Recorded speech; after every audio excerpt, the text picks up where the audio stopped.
Daghang salamat. Kindly sit down. Thank you for your courtesy. Police Director General Rona de la Rosa, Police Deputy Director General for Operation Archie Francisco Gamboa is from Davao. The officers and enlisted personnel of the Philippine National Police, participants to the National SWAT Challenge, other invited guests, the officers and men of the Armed Forces of the Philippines, mga PNP, lahat, mga kasama ko sa gobyerno, mga kababayan. I have a prepared speech, but I'd rather rumble on to some other matters. You know, I was just observing the events of the days that passed, and seem to realize that we have to change in so many ways, especially how we handle the highways and streets, long stretches of roads in our country. Alam mo, ilang beses na yan, the first struck my mind was a detachment soldier was tatumba lang at wala namang umatake, but he just fell dead and then followed by another event happening na ganon ang sitwasyon. So, I really was trying to figure out how could it be na basta natumba na lang. And the realization came to my mind that nowadays, malayo. And so, ginagapang yung mga sundalo, police, pati yung mga CAFGO and lahat, manning the detachment and at a distance, hindi na kailangan sugurin, but they have acquired the skill also of sniping. Apparently, this was perfected in the Middle East because of the hard targets. They were in the buildings, all concrete and steel bars, and could seek the cover. A good one, no amount of rifle fire could be enough to take down 1, 2, or 3. So it has come to a vow na kailangan natin to change the doctrines immediately. One is, I'd like to ask the armed forces and the bata, ibaba mo ng ano, you just lower the kapoy na, oh. Nakakapagod dyan. Okay na. Nakita ko naman si Bato, gwapo man. Lagay mo na lang yan sana. Nakakapagod dyan. Yun mo yun, nakita ko sa highway. Okay na yan. Nakakapagod yung just relax. Yun ang ano ko na instead of detachment in the highways, kasi nakafocus ka kung ano ang dumadaan. And yet, a sudden flyby, yung daan ng at a fast speed, medyo mahirapan kang, unless you are fully cocked and nakafocus ka doon sa sasakyan. But you know, in a normal situation, for a day, maraming dumadaan. So mahihilo ka. And ang soldier niyan could only give so much attention to one car. So medyo may innovation kaloot tanggalin ninyo and go for the mobile ones. In groups, in parallel, both sides of the highway. Or if you want, you can mount a machine gun over a ridge far enough, pero bantayan mo, baka nasa likod na naman yung gunner mo ang magbantay sa detachment. But doon siya sa likod. But it's hard to locate, lalo na kung may silencer. And it is easily manufactured. And in the Philippines, you can buy one. Yung kay Chris Reyes, hindi ka makabili dyan kung hindi ka taga-gobyerno. Pero dyan sa labas ng krami, yung puro tindahan dyan, marami dyan. mamili ka lang kung ano meron. So, spare parts, meron yan. Sigurado yan. Baril, meron yan. So, this is democracy. And that is the reason why we are pretty hard up. It is not easy to run a government that is democratic because of the so many rights of the citizens. Yung police power, power of eminent domain and taxation, those are the fundamentals. Yun ang pinaka-core na power ng gobyerno. But there is a firewall also, and that is the Bill of Rights. Due process, right to be heard, lawyer, during an investigation and all of these things. And that is why we can hardly cope up. And that is the reason why if the terrorists say that they are determined and they would not hesitate to kill, then for the same reason, we will not hesitate and we will not be afraid to kill. Sigurado yan. Kaya, para makatrabaho lang kayo, but only in the performance of duty.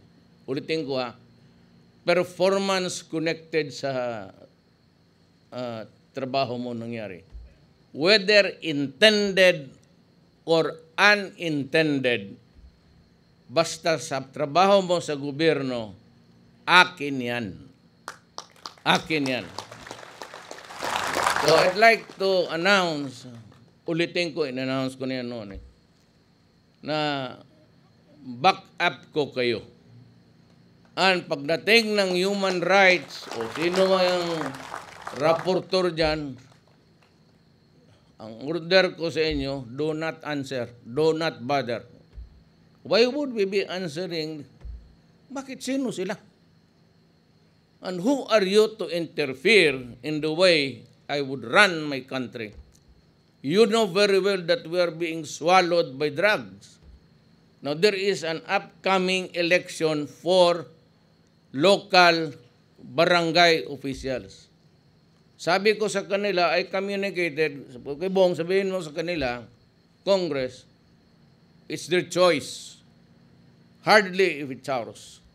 Kasi kung mag-input tayo, marami namang, well, of course, ganon, dictatorial, ayaw ng election. So, free will. Alam mo na, maraming bright dito sa Pilipinas So many brights na nagpaiwan, akala nila tayo na lang ang bugok. So sabi ko, mag-election, okay, inyong decision yan. But remember that the drug situation is still very, very alive and vicious. So kung manalo yung mga barangay captains na back up ng drug money, panibagong awa yan. Panibagong patayan na naman yan.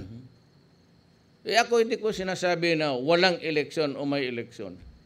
But I will never, until the end of my term, to the last day, allow a government official to use his power or position as a platform to engage in criminality, especially drug.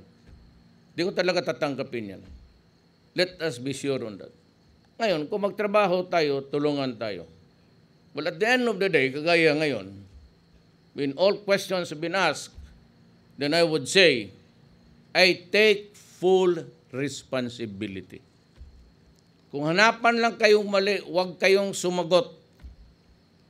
At kung tanungin bakit, di sabihin mo lang, may commander-in-chief man kami, puntahan mo doon sa Pasig River. Doon, naliligo yan ngayon sa Sigig Panghaluan. Kaya sumagot. You're investigating us. Fact-finding. Well, sorry. Do not fuck with me. Mahirap kasi pagpalabas niya, kita mo yung mga newspaper, mga rappler. Iba itong speech ko ngayon, bukas iba ang presentation niya. Kaya ibawal yan sila. That is my order. Do not talk to people who will produce lies out of your statements and who can twist it forever to the angle that you'd like it to. Tayo naman sumasagot totoo. And if we deny, it's really because part of our duty is it is not the time to talk about it. And as of this time, we just would like to investigate the whole case until it is there is a conclusion. Parang ganun lang. Huwag kayong magpatakot niya. Total, kanino ka man, at the end of the day, ngayon, kung kayong mga opisyal, mga polis, mga army, pag nag-testify kayo sa Congress, you just let me know. But if they start yelling at you, shouting at you, and telling you, sit down, sabihin mo, Your Honor, can I answer to defend at least ang side ko or to protect yung pagkadignidad ng tao ko. Tapos yung shout out, you stand up and you go out. Sabihin mo, I came here in response to that subpoena or summons. I'm here to tell the truth. And I did not come here to be insulted or to be degraded in public, Your Honor. I will go out, and if you decide to cite me for contempt, bahala kayo. Then let me know. Kukunin ko kayo doon. At sabihin ko sa lahat, not only Congress, pati ako, pati fiscal, pati judge, that do not treat us like your worker. We serve government, we offer our lives to protect the country, and we do not come here to be insulted. Nakataya na nga ang bayag namin dito, tapos ganun pa ang abuti namin. Yung Commander-in-Chief siya nagsabi, huwag kayong magpa-insulto. Now, I'd like to address this to all. Hindi lang sa lahat, Supreme Court, Congress, administrative bodies, Ombudsman, COA. Do not ever insult the officers and men of the armed forces of the Philippines. Hindi ko kailangan yung simpatiya. No? Ako lang naawa ako. In so many cases, remember I was once upon a time a congressman. And we used to handle committee work, including investigations. But I've always cautioned the committee members, kasama ko na, just insultuhin kasi it's on TV. May asawa yan, may anak. At ang mga kasama niya, sundalo, hindi lang magka-ek kay pre. But as your commander, hindi rin ako papayag. Kaya ako na may caveat na ako ngayon, warning, na huwag naman sana yung babuhin. Because one soldier of this republic, a general, a cabinet member, sinabihan siya, sit down, you have no dignity. The guy was napahiya, pumunta doon sa nanay, puntod ng nanay niya, pagkabaril.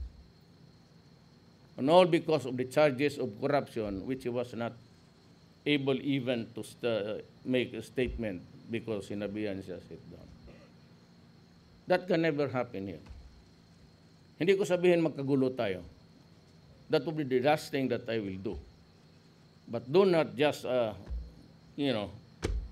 thing doon. No? If you do not answer, you contempt. Not that easy. Kasi lahat naman tayo may poder eh. We never abused it. We're all respectful to everybody in the executive department. You have never heard me kung pera lang yan kung mga, for example, hindi naman talaga ako nagagalit. And, I do not use the word war. But if anybody, any country for that matter, would say that they would want to try an experiment there without our permission, and worse, begin exploration talks there dito sa Benham or Philippine Rice, hindi talaga ako papayag. And it will mean war. Nandoon na yung mga Marines. Huwag kayong matakot. Kasali ako doon. Sabay tayo sa barko. Huwag ka kayong pagka baruto lang tayo kasi mahirap lang tayo, isang baruto tayo pupunta doon. But we will never agree to an insult like that na just because ganito lang tayo. Sabi ko, you start to fuck with that in that area there, I'll go to war. Kasi yung iba, may Europe ka man, kung dito sa Pacific, Atlantic, China Sea, dito hindi kayo makapasok, hindi. Doon, customs. Tapos kami ngayon, just say that it is accessible to everybody. You know,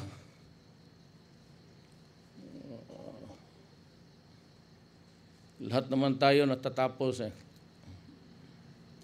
The Filipino is a rare species. We are the only human beings on earth na 3 ang bayag. Yakapin mo ito. Bilangin mo ulit. Sige. Yung iba, 2 lang yan sila eh. Pilipino 3. Isang bayag niya ang katapangan niya. Yung isang bayag niya defines his entire persona. Yung isang bayag niya sa likod, yung pinakamalaki, it is really his balls to defend and die for his country. Para malaman na lahat. Wala man tayong armas na gano'n ka, wala man tayong cruise missile, but do not mess up with us because we will not allow it.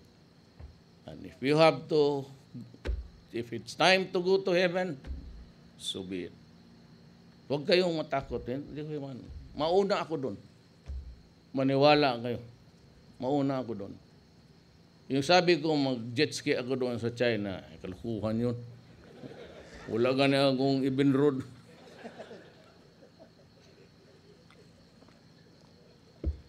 Istorya man lang yun. Niwala ba lang kayo? Bata.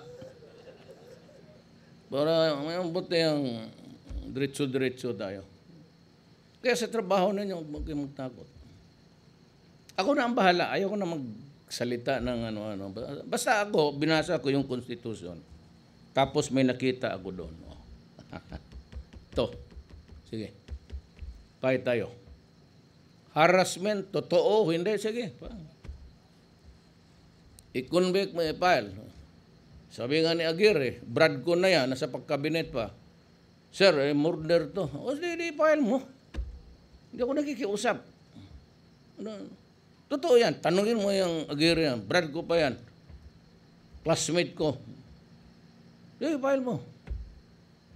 Tapos, naging homicide. Sir, na-homicide na. Ay, iwan ko. I never. May tumawag ba ako sa inyo minsan? Kayo lahat. May tumawag ba ako nakiusap, ganun, palusutin mo yan? Ay, sige, file mo. Dali man. Trial. Hanggang ngayon wala pa. May hearing. Sige.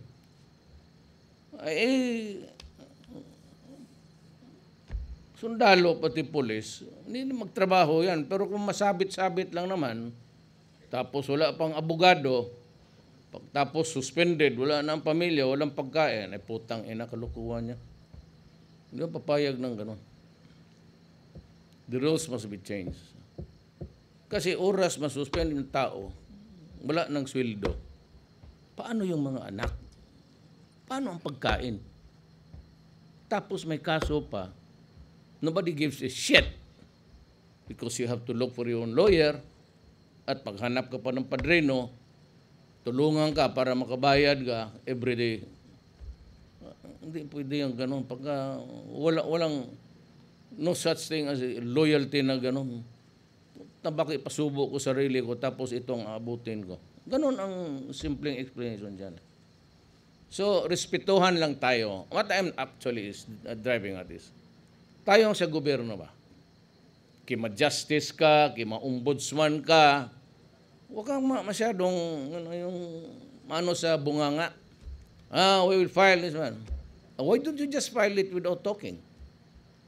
Huwag mo nang dagdagan na mga, tapos insultuhin mo yung tao, nakikinig ang buong Pilipinas, ang asawa niya, mga anak niya, yung iba, mga doktor na, abogado, Nakita mo ako, hindi talaga ako nagbubulsit ng tao. Tanungin mo yung pulis dito. Tawagin kita sa kwarto ko dyan. Dyan si Tol. Utang ina ka. Magtino ka, bugbugin kita dito. Kaya, style naman itong mga pulis sa Davao. Ay, alam nila yan. Pagka tinawag ka ni Mayor, siyempre, hindi mo tawagin ng tao, walang kasalanan. Pag tinawag kita, hindi sa laban ka. Ito sa loob. Sabi ng asawa, Sir, hindi kulata ko sa... Sino kulata sa'yo? Bana ko, sir. Bana mo, ano? Pulis, sir. Kaning mga pulis, tagduway asawa, kaning mga yawa ni. Totoo. Laking pulis ako. Hindi ako magyabang ha, tatay ko kasi gobernador dito. Ang kamarkada ko dito nung teenager pa ako, mga pulis. Sila, alam niya. Pero yung mga, wala na, matanda na, patay na, halos lahat. Yung iba, estudyante ko pa sa Police Academy. I was a professor there kasi kulang yung nag-asawa ako, kulang ang itong si Pulong, nandito ba? Kamahal ang gatas niyan is 26. Kasi hindi totoo, hindi ng nagtatae, lactose intolerance. S26, mahal yan. Kaya ako napilitan mag-professor, gabi mag-travel ako sa panahon ng NPA yun. Tuturo ako ng criminal law, criminal evidence, criminal procedure sa mga polis. Yung iba, sa awa ng Diyos, naging criminal talaga. Putang ina. Buisit ng mga polis.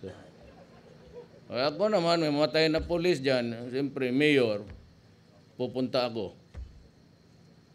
Tapos may mag-iyak na. Tapos dito may maingay. Mas maingay pa sa original. Tapos dito, putang ina itong patay mga pulis na ito. Play asawa ni. Kasi tatlo mo yan, sir. Kasi yung bago, waitress mo yan doon sa ano.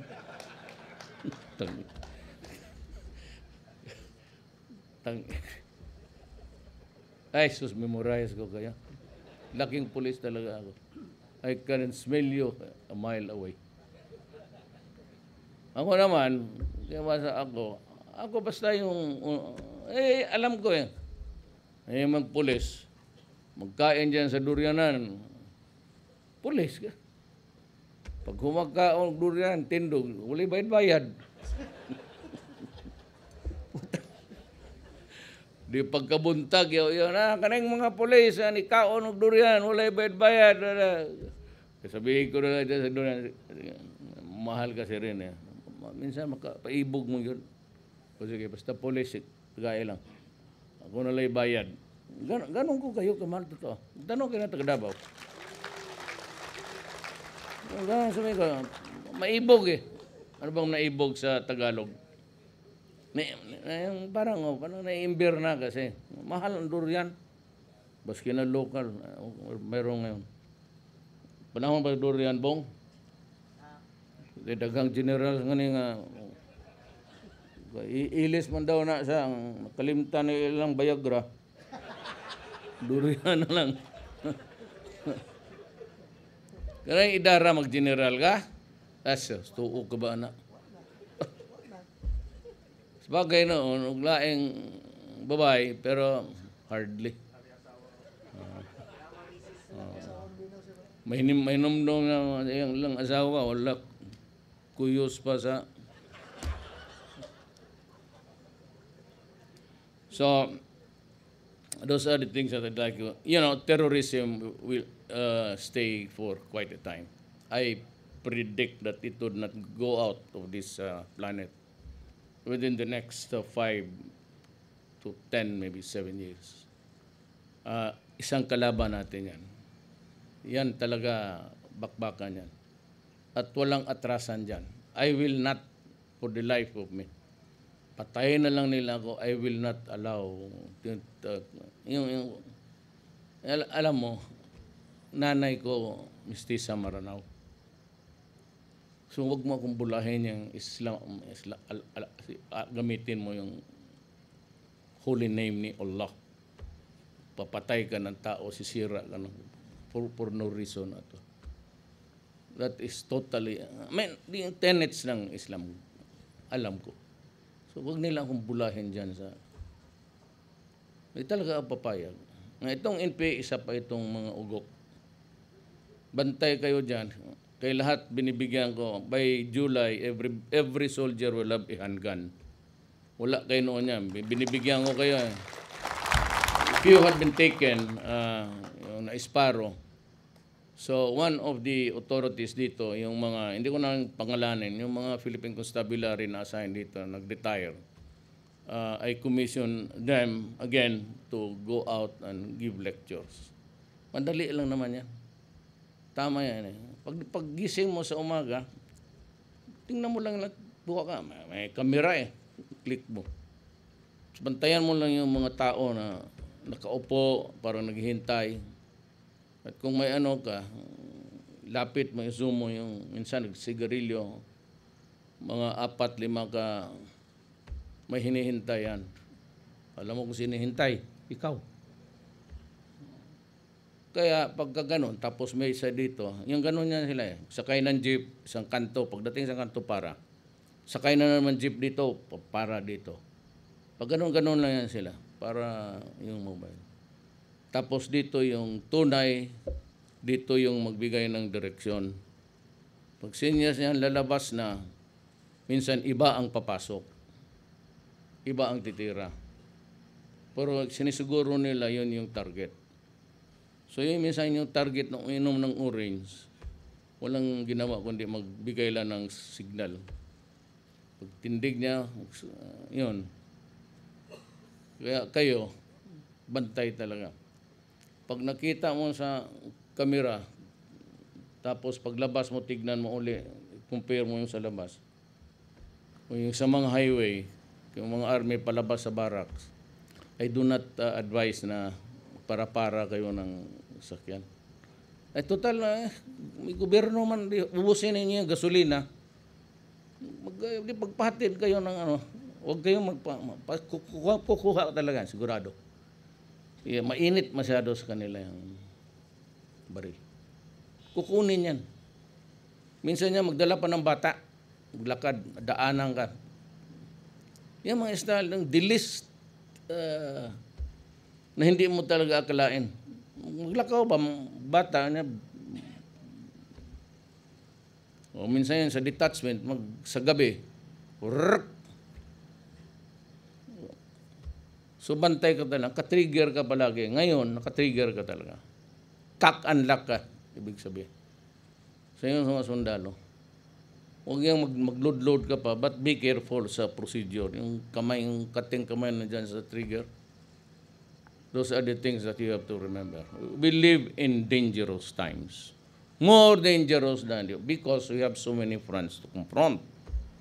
We are confronting the NPAs, we are confronting the terrorists. Mayroon pang droga. May mga organisasyon pa na back up sila. Ayaw na tayo pakinggan, lahat ng namatay dyan, inilista drug victim. Kasi hudang nag-away sila, nag-agawa ng asawa, pag nakabulagta dyan, drug ito. Ilan yun? 17,000? 7,000 ang patay din. Puno na yung memorial ngayon. Karami pang bakante. Magkabili ka pa ng 4, sunod-sunod. So yung droga, it will destroy the nation. Hindi ito naintindihan ng mga human rights. They are only concerned of the rights of the criminal. We take care of the country. And it's, ano man trabaho natin? To protect the people and defend our sovereignty. Period. Protect the people. Kung lahat ito maging gonggong na, tingnan mo Amerika. Tinitira nila si Bato. Tukhang, bawal yan. Kaya ngayon kayong, listen to me, you, human rights. Bawal yan tukhang sa ano. Anong ginawa ng Amerika? Sumali doon. Doon. Pati yung human rights nila, mga senador. Ngayon, sino nagatukhang? Sila. They were able to capture a website. Tapos lahat ng transaction sa droga. Inagaw nila, dinetain nilang komunikado, yung mga drug people, and they operated it. So nalaman nila lahat tinutukhang. See? Kung sila, okay. Tayo noon ginagawa ni Bato, hindi. Violation ng human rights. Tingnan mo kagago ng mga. Nag-declare ako ng national emergency. Ganito, Marcelo, papunta na ito ng Marcelo ng buong Pilipinas. Kung anong naiisipan. Ngayon, sila ngayon ang may national emergency. Trump declared. Yesterday, was it yesterday or the other day? Tignan mo yung front page ng either bulletin or yung Philippine Star. Trump, he would like to follow Duterte because they have no problem in the Philippines. He just killed them. Tama ka talaga, Trump. Believe ako sa iyo. Sasabi ka na ang totoo. Bakit? Kung lumaban ka, hindi kita patayin? Ngayon nga ang gusto ko eh. Mas gusto kong lumaban ka. Kasi ang itong mga sundalo ko, pati polis, kita mo. You know, when I was mayor, nandyan si Bato, tanungin mo, I used to spend 1 million a year. Bala lang. Every year yan, proficiency sila. Dito. Gusto ko lang na makatama sila ng tamang ano. We used to have it on a regular basis. Hindi ako nagkulang sa suporta. Okay, lahat ngayon, wala kayong worry. Ganito kasi ang proposal ko. Ito si Dominguez. Marunong to. Bright yan.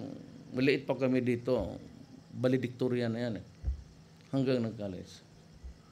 Sanayan sa military, ang father-in-law niyan, si Carlos Andrew. Yung Andrew base ng Air Force. So sabi ko, paano tayo makatulong sa polis pati sundalo? At least sa panahon ko, kulang man talaga yung pera. Tama lang, little, baski dublihin mo pa uli yan, wala yan, kulang talaga. Sabi niya, kagaya nung ginawa noon, yung Bonifacio pinagbili. But unfortunately, the proceeds were mingled with the general fund of the government. Nawala. I'm not blaming anybody. Total, gobyerno man napunta. But this time, sabi niya, we will create, wala man kayong GSIS. You're not covered sa GSIS. Inyo yung sa armed forces, yung ano lang, may retirement, may modality kayo dyan. Main ko na, itong lupa dyan sa ibigay ko sa, inyo man yan. Ibigay ko yung authority for the PNP and the military to lease it. Walang, do not sell it. I will only allow you to lease it for 99 years, then renewable for another 99 years. That's a lifetime. Tapos, that's billion, ha? Billion yan. If you count it by years, trillion yan. Mahal masyado yan. Ang proceeds niyan, I want it implemented this year. Kaya pag-usapan na ninyo yan. I've been hurrying up, Aguinaldo. Pag nalis yan, meron mong kita mong tagig. Tignan mo ang putok ng tagig. Mag-extend yan doon kasi ang access sa Bonifacio mas malap kung saan ka magpunta. Then magtayuan kayo ng parang GSIS so that yung ordinaryong sundalo makapag-aral niya sa anak niya even beyond the 4 years. Kasi kung ano lang hanggang hindi makaproduce ng doktor, abogado, hindi kaya eh. Pero kung may pera na kayo, sobra-sobran, Yan, hindi yan para bala pati baril. It's just for social fund. Masakit, yan. Masasakit, covered man kayo. Ngayon, wala akong bahala. Saan mo gustong ospital? Sige, doon ka. St. Luke's, o sige. Pero pareho lang yan ng mga doktor. Pero ako, wala akong PGH. It's the cream of the crop ng ating Filipino doctors nandiyan, mga bata. Wala yan noon. Sila pa mismo magbigay ng, mga intern magbigay ng, para mag-contribute. So tinawag ko sila nung nalaman ko. Sabi ko, how much do you need? 1 month kung sila much about mayor. Mayor kasi ang tawag ko sarili ko. Actually, president yan. Mayor, mga mga siguro 14 million. Sabi ko, I'll give you 100 million. Tapos sabi, ha? Oh, yearly no ko, no? 1 month. Every month, 100 million.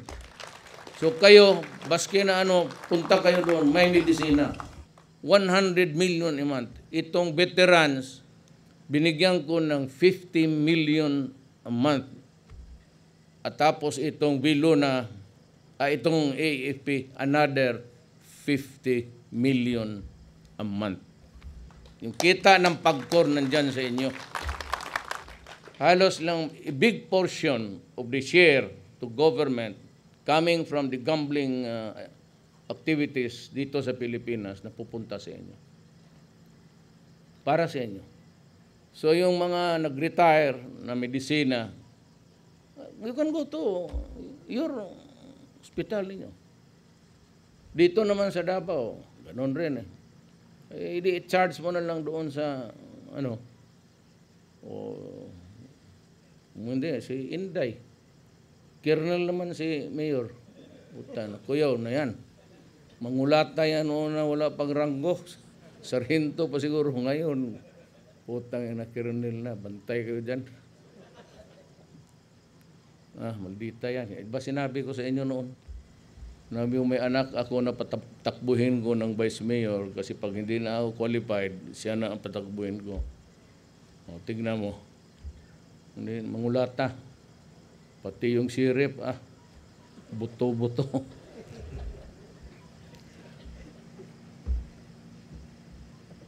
Wala mang problema dito sa Davao. But those are just things that I'd like you to know. Na hindi ko ipabawian. I am not asking for a personal loyalty ang gano'n. Total, nagtatrabaho man ako. Then I have a term. Sabi ng Constitution, 6 years. I am not supposed to overstay even for 24 hours. Kaya pag ako nagsumubra doon sa termino ko, di magkudita kayo, alisin ninyo ako because then I will be violating the law. But for as long as I am president this time, magtulungan tayo. I do not say na mag-idolize kayo, gano'n. Lahat ng ginagawa ko, kasi alam ko, umpisa ako sa gobyerno at anak lang ako ng mahirap. Migrants lang kami dito sa Davao. Ito noon, bukid pa ito. This used to be a forest pa. Dito ako naghunting ng unggoy.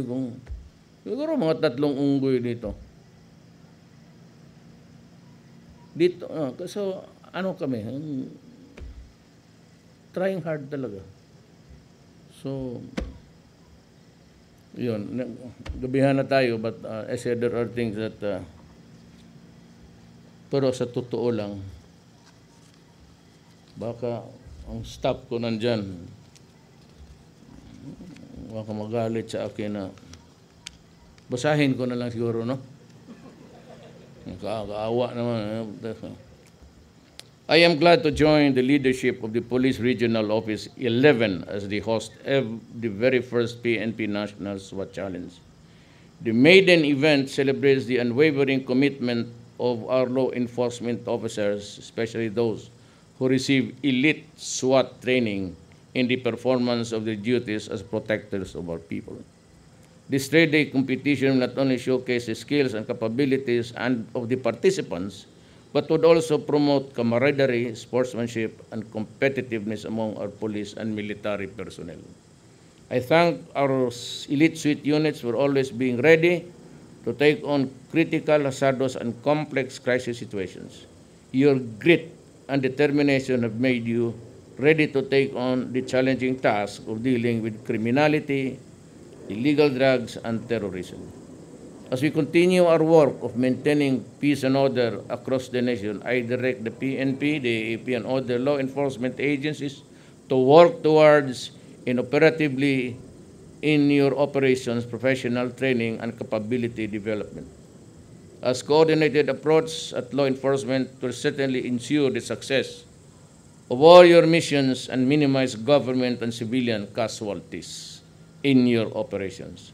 Let us remain steadfast in our commitment to protect our people, especially that we are intensifying our effort against enemies of the state here in Mindanao. Never lose sight of the fact that notwithstanding our resounding success in the liberation of Marawi, the decreased crime incidents nationwide, and the growing public trust of our institutions, threats will always persist, and our people will depend on you, our law enforcers, to keep them safe and secure at all times. To the participants, kayo, I wish you good luck and as you compete with your law enforcers partners. May you never waver in your commitment to ensure that every Filipino will go home every day feeling safe and secure in their communities, in the streets, and in their homes. Daghang salamat. Kaya na, sige pakpak. Sige pakpak kay... yung team effort pala ito, no? Team effort. Team effort. Yung best team will get 19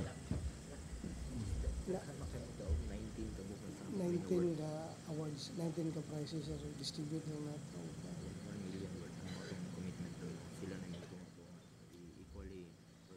Top 3 sa PNP, top 3 sa AFP, top 3 overall sa SIAM.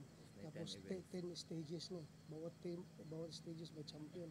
So 10 plus 9, 19. Magkano lahat?